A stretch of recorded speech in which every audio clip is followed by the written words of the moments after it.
Recording in progress. Okay. It's going to be a great time. Oh, boy. Okay. Does that sound interesting and cool? Damn, I look so good. Let's just wing it. You ready? 4 hours later. Dear Tech. Sharp. Oh, laughing hurts. Cut. Hello, everyone. Welcome back to the Dear Tech podcast. Today we are asking, work from home or return to office? What makes most sense? Shubho, drop some knowledge.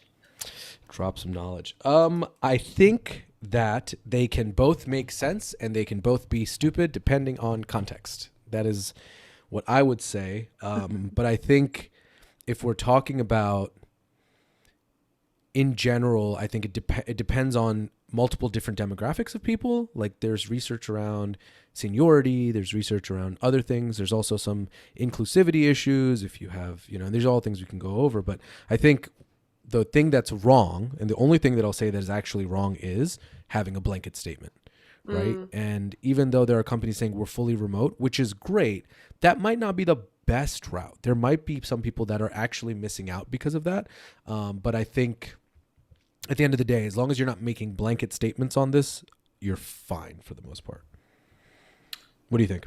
Devil's advocate perspective.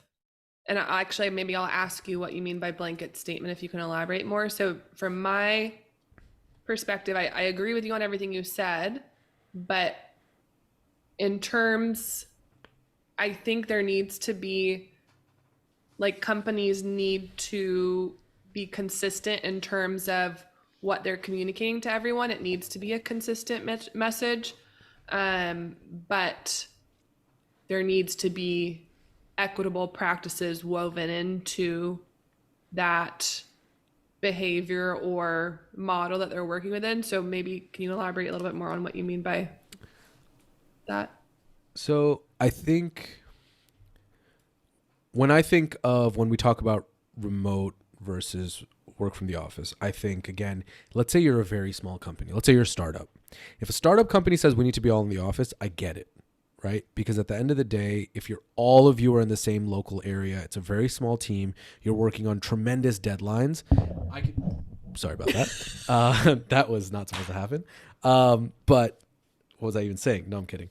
I think that if in that situation, I can see if someone's pushing for it, why it would make sense. But again, you have to ask yourself, is my team really benefiting from being all in the same office? Are our projects that intertwined that we need to have that? That might make sense. But I think my biggest thing comes down to, work from home for the sake of work from home, there's no benefit, or return to office for the sake of return to office doesn't make sense either. And I know also when you're a junior employee, if you've just come out of college, being in the office around colleagues who are more senior than you learn a lot from indirect knowledge transfer. Right? Like for me, when I was recruiting my first time, my phone call, right, after 6 months was a copy of my senior recruiter's phone call, word for word. And he never taught me how to do it. I eavesdropped and I stole it. And I had the same bad jokes as him. And I think all recruiters, when they're talking about technical recruiters, when they're talking about, do you know like how to code? It's like, I know enough to be dangerous. I think that's something that we all say, right? Which it's not true at all. We're not even close to being dangerous. But these are things. So my thing is when you're new, I think there's a big value.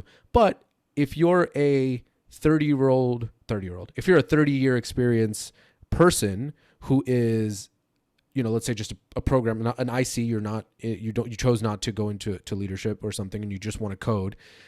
I don't think you need to be in the office. I don't think there's any value for you. Now, mind you, if you're going to mentor someone, that might be a different case. Maybe you don't even want that, So again, that's why there's so many different factors to it, because your company's situation is one thing, and then your company demographics is another thing, and all these different factors. But that's where my thought process came into. Totally. That makes sense. Yeah. It's been interesting to see the evolution of the employee base's view on work from home and return to office, because I think during our lifetime it shifted so much due to the pandemic, because historically, prior to the pandemic, when we were all forced to work from home, I think it's like one of those things that you don't know it's possible until you see it or experience it. So my whole career up until the pandemic had always been fully in the office. So I didn't know anything different or didn't even think to like question it. And then pandemic, March 23rd, I literally remember that date to today, but March 23rd, we were all told everyone's work from home until further notice, and we evolved. And I think there's so many, like you were saying, there's so many benefits to being able to work from home. But at the same time, I do think there are a fair number of benefits to working in the office as well. Camaraderie, support for new hires or newer employees. I think there's a ton of cultural positives to being in the office and having that psychological muscle that's flexed, with employees being more psychologically tied to their workplace, and the effects on retention and company loyalty. So I would say I in like my personal opinion, I definitely prefer the flexibility of remote and a hybrid model at the very least, like 100% back in the office, because I've seen the other side of it now and what my life is like. Having that flexibility, I definitely would not want to go back to 100% in office in any future role I have. But I would say I do see benefits to both sides. So I was going to say you couldn't pay me to go back in the office full time. That's not true. You definitely could, but you'd have to pay out your ass. You'd have to pay out your ass. That's for sure. But the other thing is, I think for me, when I was during the pandemic or even pre-pandemic, I would have said remote all day long. Even though I'd never experienced it pre-pandemic, I was like, I want to be a recruiter in like the Maldives and just recruit in the United States, but live in the, right? That's what I wanted. But nice. I think now, after going through the pandemic and going through everything, I think that I see the value of the office. And I also see the value of having your team both either in one place, but also having a very spread. I've had both of those, and those are both cool. But one thing for me personally, like going forward, for any future roles, I don't love the idea of putting a minimum number of days in office. If you're going to do a hybrid model, I think it should be like as needed, because again, if you're not, as a company, if you're mandating people to come back in the office for X amount of days, but you're not doing anything to make that interaction more interesting, as a company, as a manager, as a leader, then what's the point, right? Like if we're all going to go back in the office, but no one's talking to each other, everyone's on a Zoom call, don't tell me to come into the office, right? If we're going to come in the office and we're having like these collaborative meetings, everyone's face to face, and maybe we're catering lunch, and maybe there's all these other extra things. And it might sound dumb because it's like back in the day you had to come in the office, but now we're trying to convince people to come in the office. But that's the world we're in, right? And regardless of the economy, and now things are changing because the economy isn't great. I get that companies are trying to take some of that back. But I think overall, if we look at from today for the next 10-year horizon, it'll be more similar to COVID times in terms of return to office and remote than it was before, if that makes sense.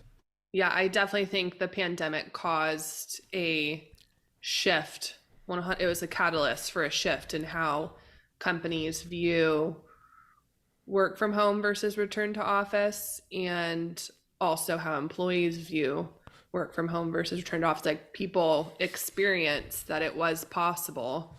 And I would say so give me your thoughts. Share with me pros and cons of RTO versus WFH, stick with acronyms, for an employee. And then I will talk about pros and cons for an employer. Okay. So let's look at, and I'm looking down because I'm using my legal pad. So for work from home, right? So one is, just simply put, is flexibility, right? You can deal with, let's say you have kids, let's say you have family to take care of.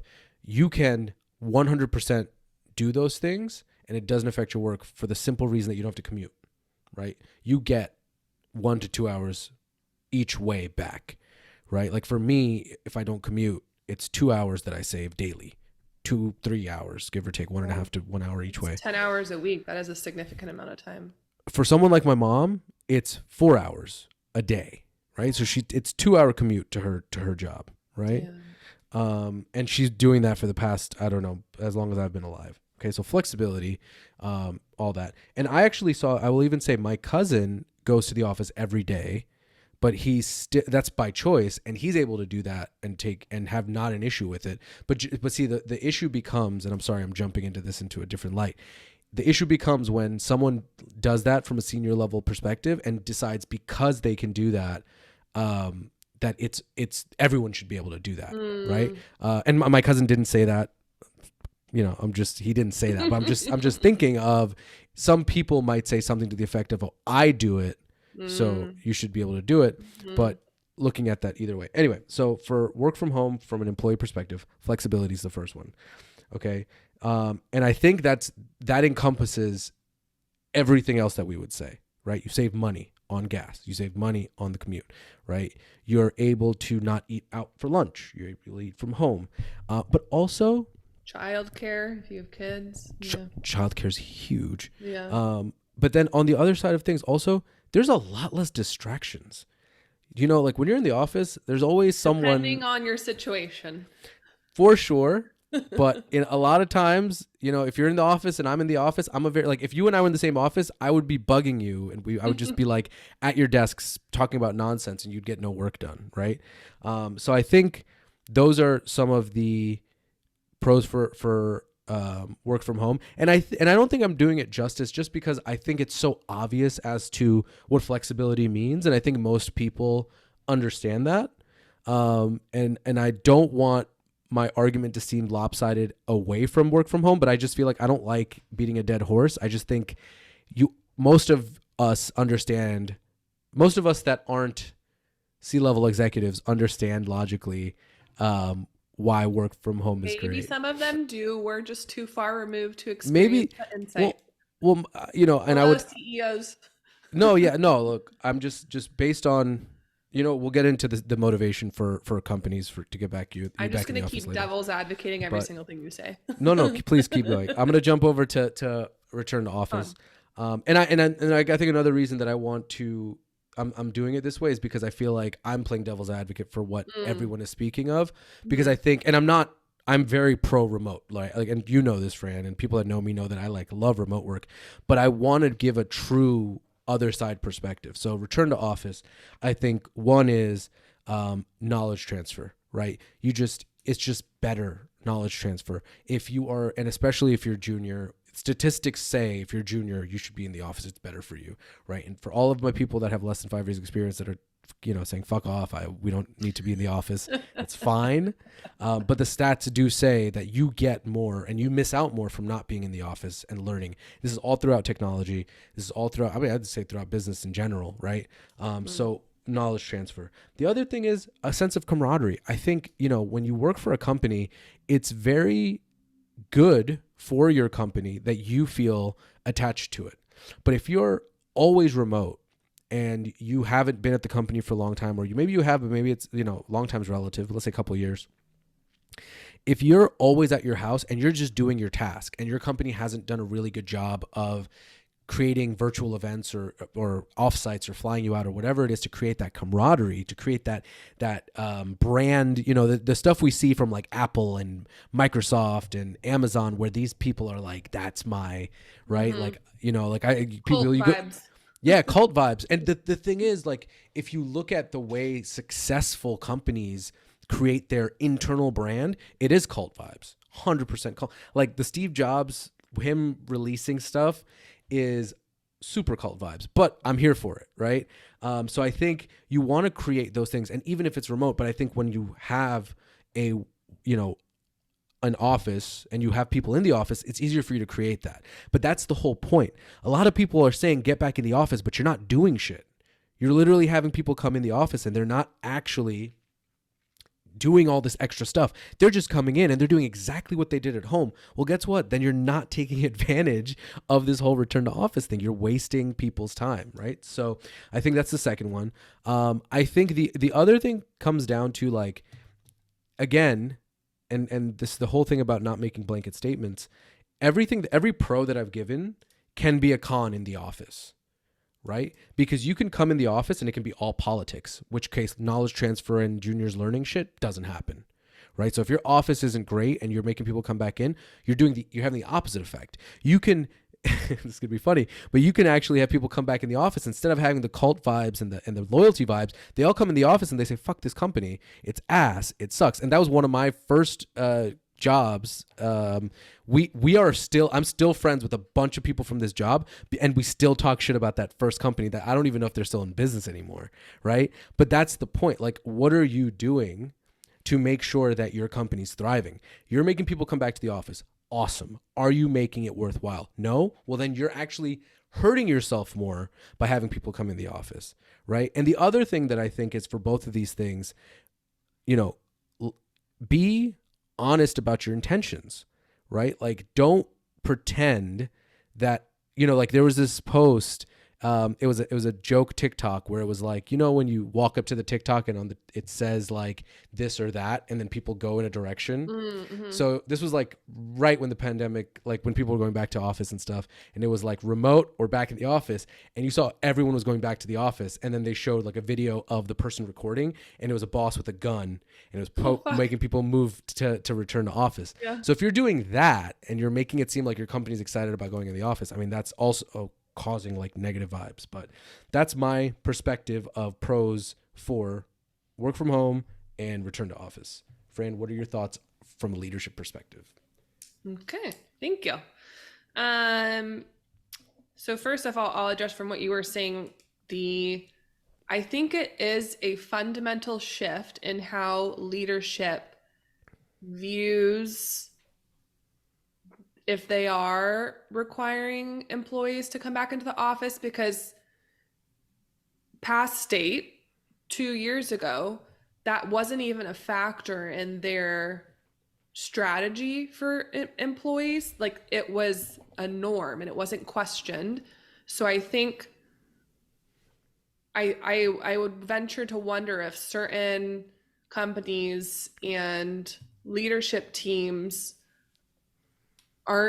haven't even grasped that needs to be a part of the dialogue and the strategy now, because 2 years ago it wasn't, and maybe they don't have the level of awareness around that shift, or don't think it needs to be addressed. But I think, so like you were saying, like so many people adjusted their lives to working from home during a 2-3 year period that it was like a fundamental life shift in so many employees' ways of life.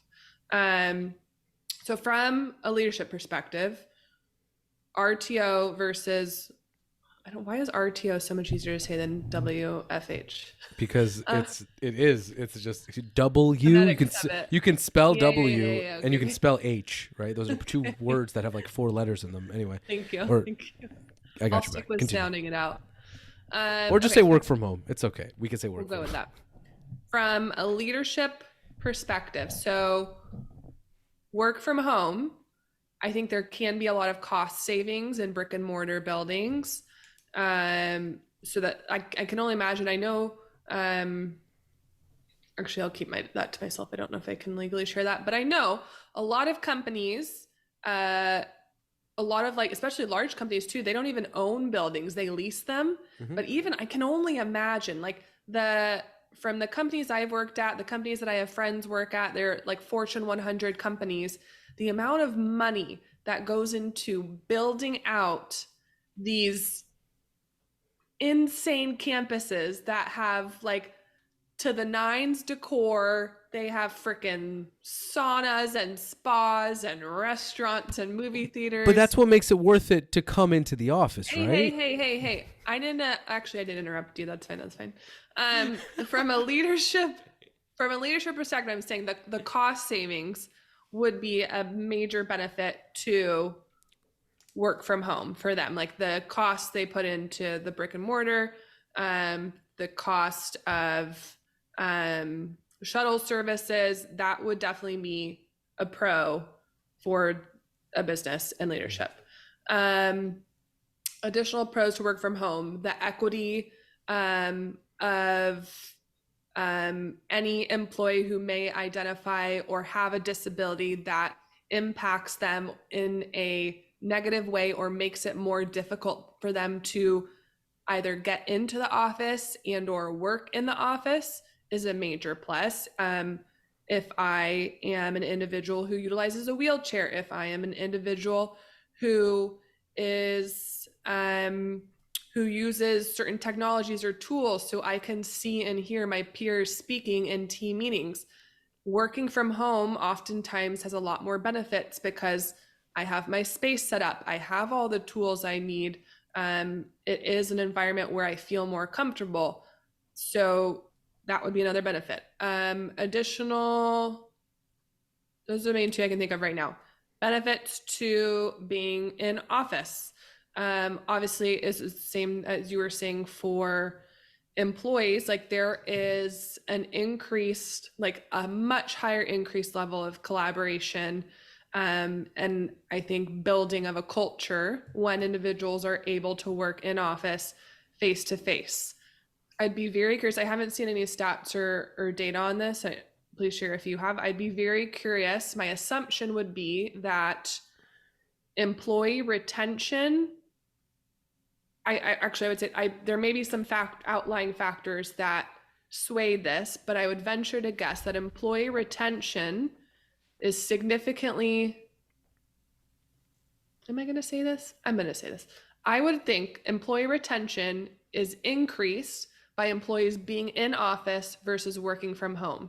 My assumption would be there's like a psychological tie to seeing your peers face to face, building a rapport with them, grabbing lunch with them. Like there's a lot more psychological, emotional, mental ties to seeing your peers in office and working with them and collaborating than if you're fully remote, you're just talking over a screen, and you're not able to build that rapport. The other item, which I'm gonna look at my notes because I didn't know this was information that I learned from research for for businesses, is around taxes. So there's a lot of tax reasons that come into play as to why the benefit of employers having their employees back in the office. And this was news to me, so I'm going to share some of the notes that I had. Some of this was from Nexus, some of this was from Google, so I'll share the articles when we drop. But so this was saying taxes themselves do not directly dictate whether companies require employees to return to the office. However, tax implications can be a factor that organizations consider when making decisions about remote work policies. So we all, at least from the recruiting side, we know, and I'm sure so many employees have seen this too. When we were remote during the pandemic with so many companies, employees were moving to another state or going to work in Mexico for a month or going to visit family. There are tax implications that vary depending on what state you're in or what country you're in. And that's like part of the information when you, as an employee, put your home address, when you fill out all your paperwork, when you join a company, that is tied to your taxes. And that information is going to, those numbers and information, that's going to flex depending on what state you live in, what country you live in, and that's a factor for the company as well. Now, other items specifically around taxes were companies are subject to specific tax laws and regulations within the jurisdiction of state, federal, country. By having employees work in a particular location, a company establishes a physical presence that can create tax obligations, such as tax income or sales tax liabilities. Some companies may prefer employees to work from the office to maintain clarity and compliance with tax laws. There's state and local tax considerations with tax write-offs, tax benefits for for employers. Let's see if I'm missing anything else. There's employment tax withholding, which I had talked a bit about before. If employees are working in a state or locality is different from the company's physical location, there's factors that come into play there. So there's this whole side of tax implications that I wasn't aware of prior to doing some more research here, that I think errs more on the side of employers having employees return to office so they have more control around tax implications. That was a big one, and I think we'll stick with that for now. No, I think that might be the biggest one. Yeah. If like, for as much as we hear about companies not wanting to pay taxes, if they're getting tax breaks based on where we are, at that point I get it, and I'm not going to complain about you telling me to come back to the office. You've given me a good reason, right? For yourself, not for me, but for yourself, right? And I think a lot of times we just want to hear the truth rather than hear it's good for the culture, but everyone's in a dungeon-like cubicle situation, right? So that's one of the things. And I think one thing that I forgot to mention, and I was thinking of it when you were talking about like all the different tax situations and people moving away. A pro from the business side when it comes to work from home is you open yourself up to so much more talent, and you open yourself up to a varying price range of talent, right? Like if I find a software developer in Silicon Valley, that's $500,000 a year, give or take, total compensation. If I find a software engineer in the middle of Wisconsin, it's probably half of that, right? Wisconsin, we love you, and I'm not talking shit. I'm just being My dad's honest, from Sheboygan. right? Well, there you go. All right. I didn't know that. I swear I wasn't doing a plug for Fran's dad. I just didn't know. But the same reason that people go even like to offshore or nearshore, right? It's a similar, not exactly the same, but a similar situation. So that's another pro.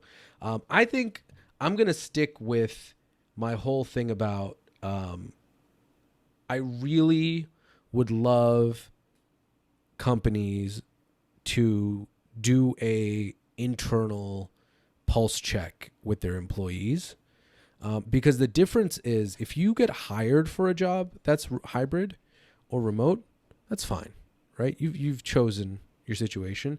I think the grief comes from, right now we're probably right past that point, but over the last year or so, a lot of companies that were remote because of mandates wanted to switch back, and that was a question for a long time.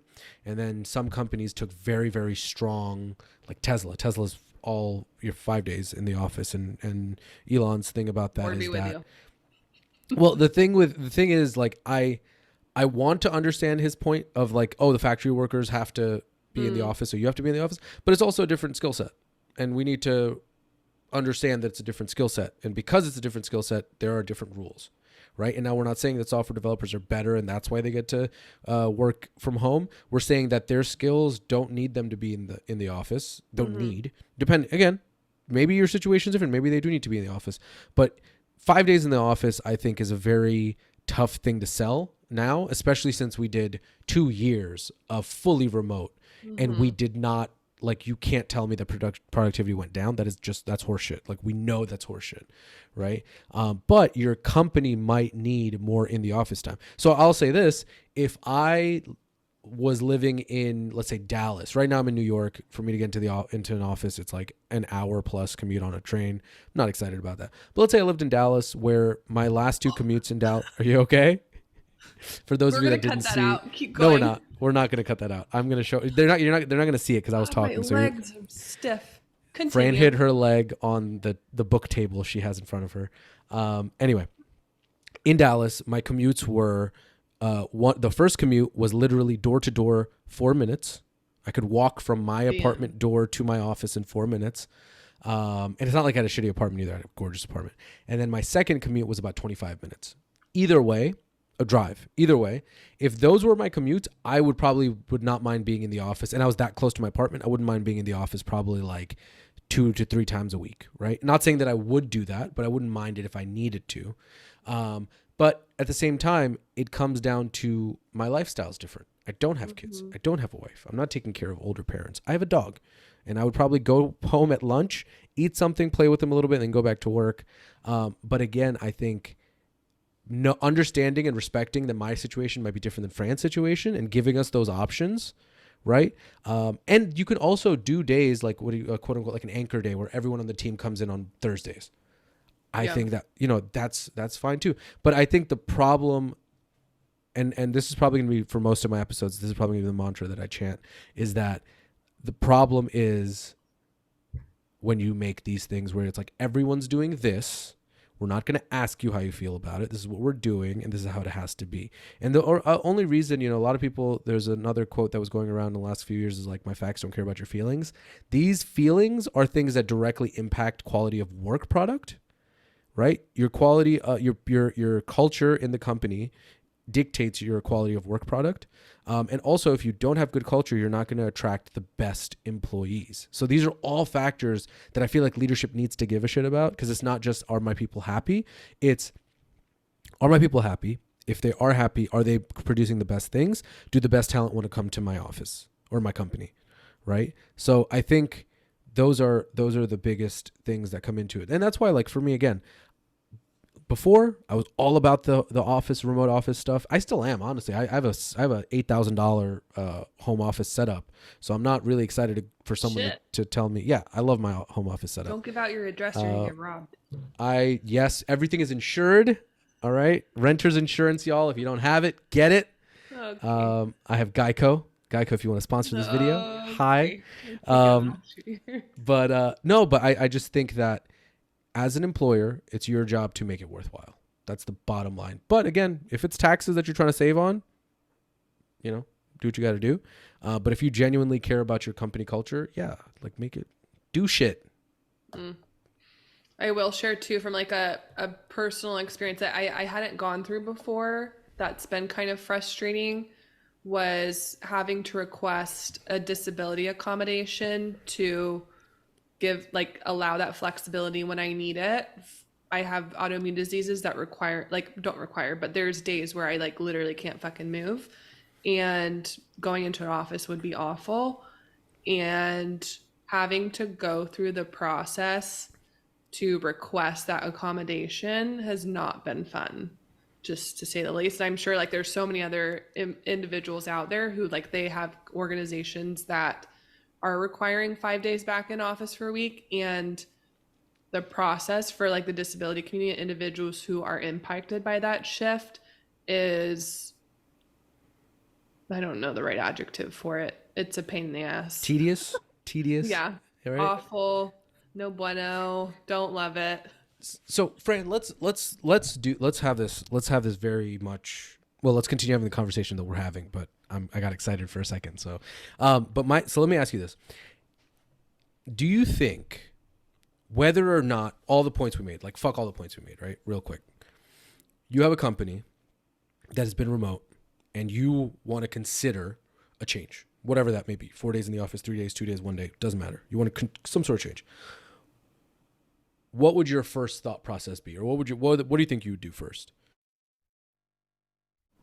If I wanted to make a change specific to work from home versus RTO? Yeah. It would be some sort of assessment on current state versus... Thank you. Fucking thank you. On fully evaluating my company's current state, evaluating probably what the market's doing and what competitors are doing, so I know how I'm going to stack up, and then making some sort of educated decision based off of that. And there'd be other people I'd bring in the room, obviously, so it wasn't just me dictating. But I don't know if this is the point you're getting at, but I do wonder if I'm sure it's just not CEO Bob at the top being like, this is what we're doing, and there's no I know you didn't mean anything by it, but I just thought of Bob Iger when he came in and he said, oh, I did not, but there's probably a lot of Bobs and Jims out there. But Bob Iger is my hero though, so I forgive him. For you. So I'm sure obviously that we're not privy to it, and that's not publicized a lot of the time, but I'm sure leaders are doing an assessment and there's multiple people in the room, it's not like a dictatorial dictatorial Dictatorial. dictatorial Dictatorial. dictatorial decision that is made. I need to pick a different adjective. From the top down when those decisions are made. But I'd be interested to have, who knows if we can get a Bob Iger on this podcast at some point in the future. Oh, one But day. Oh, I'd be curious to have a conversation with someone who is in the room making those decisions and what factors went into making that decision. So two things. So another adjective instead of dictatorial we could say is unilateral or tyrannical. Those are both words we can use. Cool. Thank you. I don't think personally that the CEO should concern himself with return to office. Hot take. Or herself or themselves. Yes, I'm sorry. A CEO should not concern the CEO self with it. No, because I don't think that unless it becomes an issue, an actual issue that's causing a negative trend, it's not their thing. It should be up to, honestly, I would say HR. And I would say HR's job is to, like, they're the ones that should be doing the assessments. They're the ones who should be looking at trends. They're the ones that should come to the CEO and say, this is what we're looking at.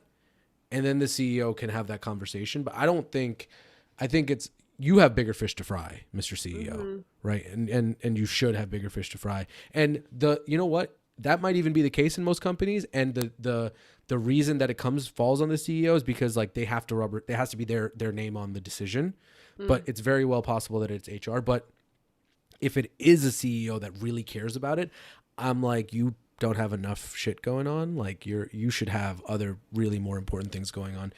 But again, you talked about it, the taxes, the real estate, like, that's all on his thing. But again, that's kind of COO stuff, and there should be other people, right, looking at all those things. I just think majoring in the minors never helps you, right? And sometimes majoring in the minors never helps you. Yeah, you shouldn't major in the minors. You should major in the majors, right? Look at the big things.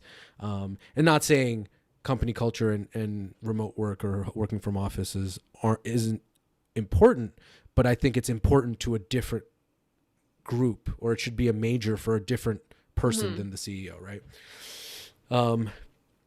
Yeah, I just, for me, a lot of the media that has been talking about companies dictating getting into the office, it sounds like it's for the wrong reasons. And I think that's the issue, is that it's not that, even if it is for the right reasons, it's not being posed the right way. And I think that, like, look at it this way. When do you remember when Airbnb maybe a year ago, they went fully remote, and they were like, do you remember, and this is when everyone had remote jobs, do you remember what happened to their job postings? Yeah, I have a friend who leads a recruiting team over there and got some insight, and it was through the roof.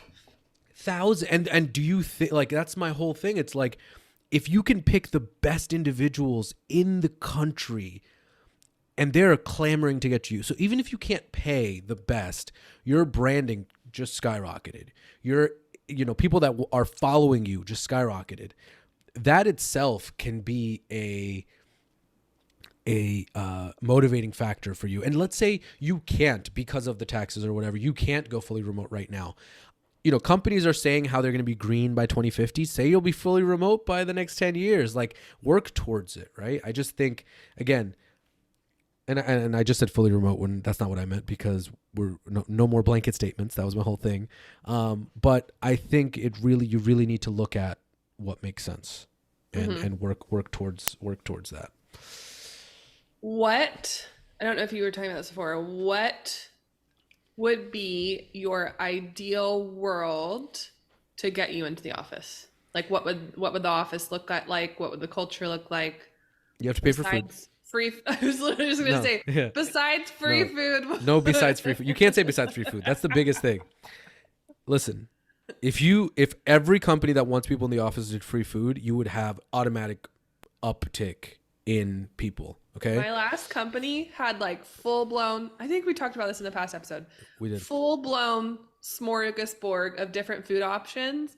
It was so good. And it wasn't like people would go like make it a point to be in for breakfast time so they could eat breakfast. And I know it wasn't here, but I know other places like they were up through dinner time too. So it's like we had talked before in LA. I'm gonna keep talking and I see you're trying to You're talk. good. You're good. You're good. They can't see me. In LA. Oh, I forgot about that. That's like $60 a day for 3 meals, bare minimum you're saving. So like, yes, big incentive. You continue. No, and we did talk about. I don't know if it's an actual episode we're actually releasing, but I think it was one of the other episodes. But if you have breakfast at 7 and dinner at 6, 7. I'm throwing it out. 7 to 9. Let's say they have breakfast from 7 to 9. 7 to 9. They have breakfast from 7 to 9, Okay. right? Someone is showing up at 7 because they have extra work to do. Someone's showing up at 8. Someone's showing up at 8:30. You just got people in the office sooner, working more. Okay, you have lunch at a normal hour, and then you do dinner at like 6:30 to 7:30, right? It's like a college dorm room / campus. Well, that's what my hat keeps showing up. That's what Google did when they Google was the first ever that beast of we have sleeping rooms, we have massages. Meta or Facebook at the time, they had someone to come in and make your desk ergonomic and all that shit. So my thing comes down to I don't know if this is rumor, but I heard we're going on tangents, but people sleeping in sleeping bags under their desks. Well, Google had it better. Much work to do. Google had it better. Google had sleeping pods back in when they first were doing their thing in like the late 90s, early 2000s. But my thing comes down to that's what Steve Jobs made his campus. Like that was his dream vision was I'm going to make a campus, college campus style place, and you never have to leave. But that means you're always working, but it's like fun kind of, right? But my thing is, so the question you initially asked, food is number I'm like, one. where were we going? Food is number one. Okay. If you want me to be in the office, feed me. Okay. First. Second thing is, are you having an environment at work where true collaboration is real? And it depends on the type of work and the type of job, right? But is that what we're doing? Is that the type of work that we have? Is the type of culture that you've built? And if it's not, are you addressing the new type of culture that you want because you want me in the office? Because again, not to beat a dead horse, but if I'm going to come in the office and I'm going to be not talking to other people and doing my own thing, then what's the point? Then I don't feel like there's a point to what I'm doing, right? Or if work is really slow right now for whatever, let's say we had a release last week and the next 3 weeks are going to be blah, right? Do I need to be in the office to like stare at my computer because and look, there's nothing wrong with there being downtime at work. There really isn't anything wrong with that, especially if we just had a release or whatever it is, or it's like a I forget what it's called, an IP sprint or something, where it's like it's kind of chill, right? Whatever those things are, that's what you need to address. But I think if you feed me, if you have something fun in the office, some fun stuff in the office, it could be video games, it could be whatever. And again, the real thing is, because I think the real fear becomes, whether it's work from home or whether it's return to office, is like, oh, we don't want people doing nothing, which is another thing that Elon talks about. He's like, he doesn't want fake people. If you create a company where there's a sense of ownership, that's the secret. Because for me, if I have downtime, right, like, it hasn't happened here, but in previous company, I would go play. We had a ping pong table in the office, so me and my we'd go play a quick game of ping pong, recharge, come back and eat and work or whatever it was. Right.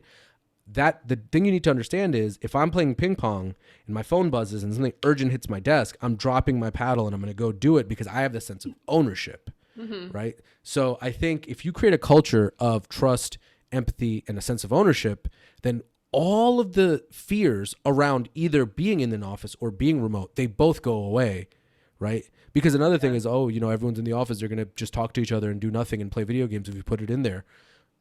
Again, what kind of culture are you creating? So so this is a segue to, we're not going to do it today, but for one of the future episodes about culture, and Fran knows how heated I get when a culture conversation starts. But I think all of this comes down to what kind of culture that you're building. Yeah, I totally agree. When you were talking, I don't remember what you said, but it made me think of I think this might have happened at multiple companies, but I remember reading a news article a while back about a company that their employee base, a large portion of their employee base had signed petitions to push back on return to office mandates? There were a couple companies. Okay. I Yeah, don't yeah. I don't remember hearing if anything happened with any of that. Nothing happened. But shit. Well, the few reasons. One is like when you have a company that has like, hundreds of thousands, or not hundreds of thousands, but about 100,000 employees, and you get 10,000 people to sign a thing, no one gives a shit, Yeah. right? And also like Like petitions. power to the people. But if I'm ever a leader, I'm probably gonna be like shit. But No, but also it's like you have to think about like a petition. It's it's weird. Can you I'm sorry. repeat that? Cut out. Yeah, I knew I cut out, and that's why I stopped. I actually stopped myself in the middle of the sentence.